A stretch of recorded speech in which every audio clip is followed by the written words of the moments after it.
क्या आप भूकंप से बचाने वाले इस बिस्तर पर सोएंगे? ये भूकंप का आना महसूस कर लेता है और आपको धातु से बने एक सुरक्षित चेंबर में गिरा देता है। हाँ, हम जानते हैं ये कितना वाहियात दिखता है, पर अजीब हालातों में अजीब तरीके आजमाने पड़ते हैं, क्योंकि हम इतिहास के सबसे ताकतवर भूकंप को महसूस करने वाले हैं, यानी 20 तीव्रता का भूकंप। इससे कितनी तबाही होगी? क्या ये हमारे ग्रह के टुकड़े टुकड़े कर देगा? और इतने भयानक भूकंप के पीछे क्या वजह हो सकती है? आप देख रहे हैं क्या हो अगर, और ये है क्या हो अगर 20 तीव्रता का भूकंप आ जाए। यह समझने के लिए कि 20 तीव्रता का भूकंप कितना भयानक होगा, रिक्टर पैमाने को एक बार देख लेते हैं। रिक्टर पैमाना एक लॉगरिथमिक यानी लघुगणकीय पैमाना है जो एक भूकंप से निकली ऊर्जा को नापता है। लॉगरिथमिक का क्या मतलब होता है? यहां पर इसका मतलब होता है कि निकलने वाली ऊर्जा पैमाने पर मौजूद दो पूर्णांकों के बीच में 31.7 गुना बढ़ती है। जैसे कि एक 2.0 तीव्रता का भूकंप 1.0 तीव्रता वाले भूकंप से 32 गुना ज्यादा ताकतवर होता है, और एक 3.0 तीव्रता का भूकंप 1.0 तीव्रता वाले भूकंप से 1000 गुना ज्यादा ताकतवर। आज तक में जो सबसे बड़ा भूकंप दर्ज किया गया उसकी तीव्रता 9.5 थी और उसमें करीब $5 अरब का नुकसान हुआ था।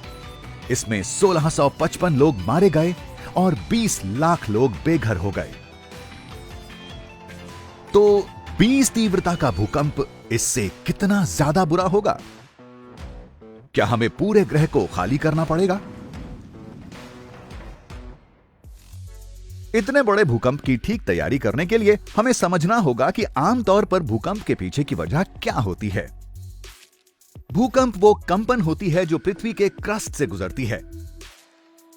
ये ज्वालामुखी विस्फोट और उल्का के गिरने जैसी चीजों की वजह से आते हैं, पर टेक्टोनिक प्लेटों में हरकत इनके होने की आम वजह होती है। ये प्लेटें जिनसे मिलकर पृथ्वी का क्रस्ट बना होता है, ये ट्रांसफॉर्म बाउंड्री यानी सम्मिलन सीमा नाम के क्षेत्र में एक दूसरे से लगकर खिसकती हैं। जब ये प्लेटें अलग अलग दिशाओं में बढ़ती हैं, तब ये पृथ्वी के क्रस्ट में एक दरार पैदा कर सकती हैं, जिसे फॉल्ट लाइन कहते हैं। ज्यादातर भूकंप इसी जगह पर होते हैं। क्योंकि ये प्लेटें एक साथ जोर से धक्का लगाती हैं, इनसे एक घर्षण पैदा होता है, और अगर इतना घर्षण हो कि ये प्लेटें आपस में अटक जाएं, तो इनका खिसकना बंद हो सकता है। पर पृथ्वी की ताकतें इन पर धक्का लगाती रहेंगी और रुकी हुई ऊर्जा और दबाव को बढ़ावा देंगी। जब काफी दबाव हो जाता है तो ये घर्षण को हरा देता है और अचानक एक तेज बदलाव लाता है। इससे वो कंपन पैदा होती है जिसे हम भूकंप के नाम से जानते हैं। और जितनी लंबी फॉल्ट लाइन उतना ही बड़ा भूकंप। तो 20 तीव्रता के एक भूकंप के लिए कितनी लंबी फॉल्ट लाइन की जरूरत होगी?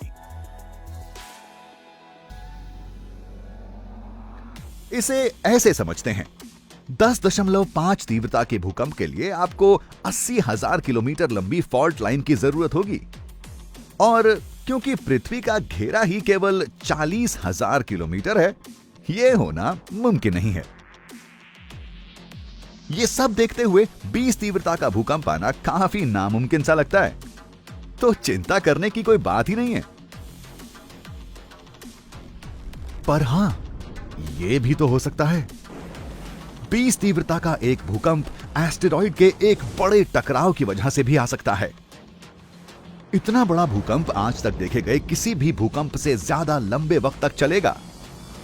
आपको कम से कम 5 मिनट तक थरथराहट महसूस होगी और कई घंटों तक इसका असर महसूस होता रहेगा।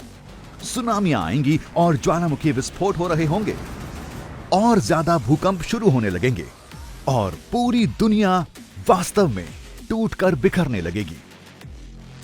इस भूकंप की ताकत हमारे ग्रह को बर्बाद कर सके, इसके लिए इसे ग्रेविटेशनल बाउंडिंग एनर्जी पर काबू पाना होगा।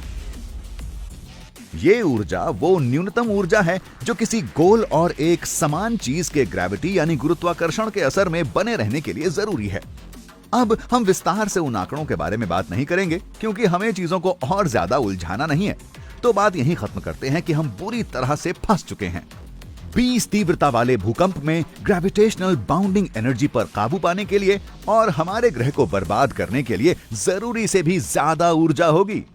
पर अच्छी खबर यह है कि हमें वो बड़ा एस्टेरॉइड आता हुआ दिख सकता है और इसके साथ आने वाली हर चीज की तैयारी करने का वक्त हमारे पास होगा। क्या इतना वक्त इस ग्रह के खत्म होने के पहले यहां से निकल पाने के लिए काफी होगा? जानने के लिए देखते रहें क्या हो अगर।